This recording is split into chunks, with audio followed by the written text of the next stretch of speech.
Why is there such a struggle for women? There's definitely not a large enough representation of women in this industry. There is, of course, still a really big problem with women in audio. Like, there aren't enough of them.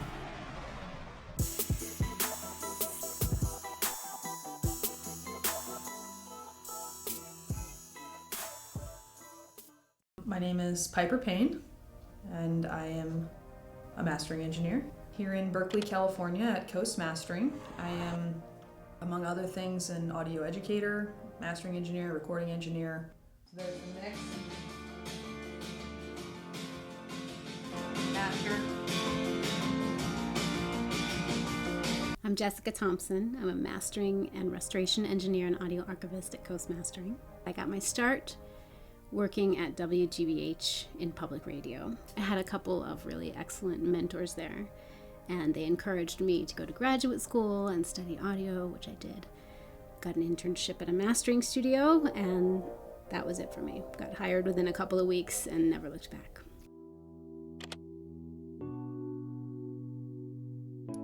I think that it did not hurt that I was a woman, just for me. For a lot of other people that I've met, they have had a really hard time coming up in the audio industry as a woman. It sucks to go to AES and walk around on the floor and have everyone assume you're someone's girlfriend and not there as an engineer. And it sucks to answer the phone at your own studio and have someone ask to talk to an engineer when you are the engineer. There are definitely women that have been in this industry way longer than I have.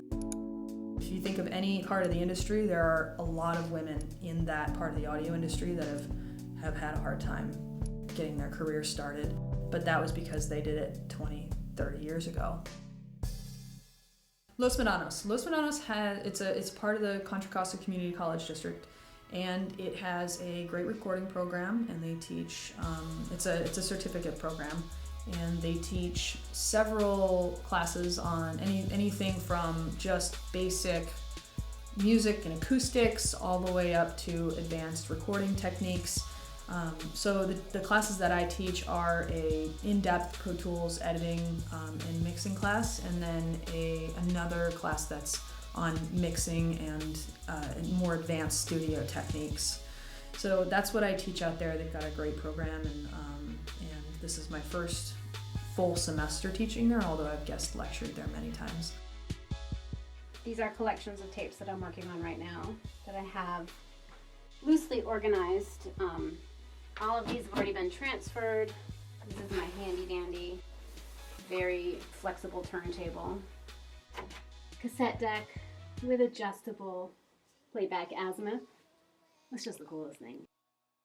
The students are going to be recording horns and a little bit of piano for this cool band called Trace Repeat.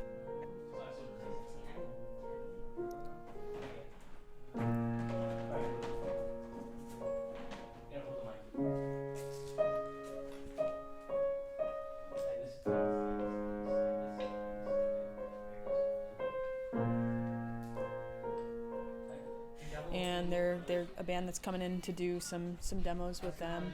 The students recorded drums, bass, guitar, and scratch vocals a few weeks ago. Then we spent a couple class periods editing and doing, basic demo mix downs for those so that they can play back to them and the horns can overdub now.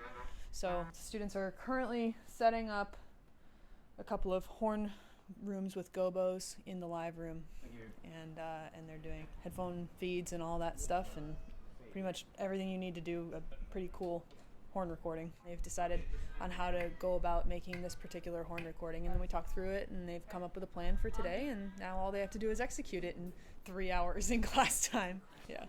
So they're doing a good job. They're actually ahead of schedule. Rock on! I got that.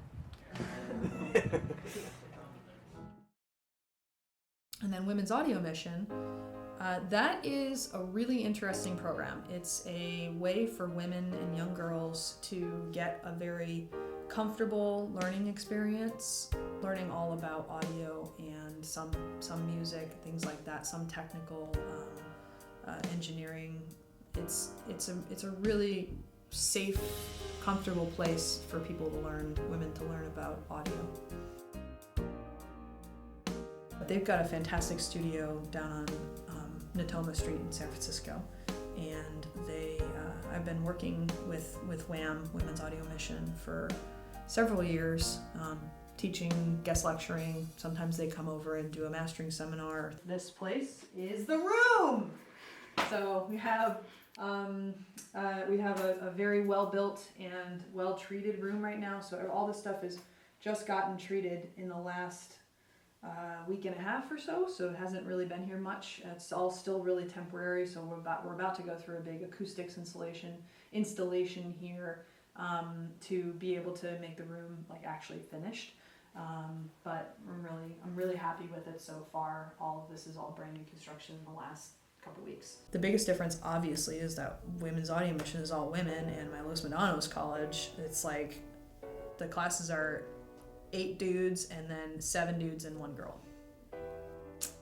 So nothing wrong with that. It's just it's a really different environment. I mean, there are definitely some parts of the industry that are difficult to do. I mean, it's kind of, I would imagine it's kind of similar to like why are there not that many women in combat? The audio world is really, it's kind of cutthroat and it's very competitive, and there are not that many people, men or women, that are actively trying to get more people into this super competitive field, whether or not they're a woman.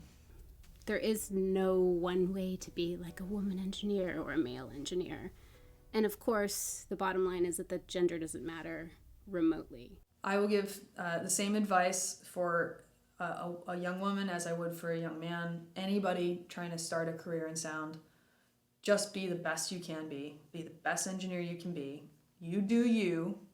Walk in, give the person that you're trying to get a hold of a big smile and a firm handshake, and be professional and just do the best you can.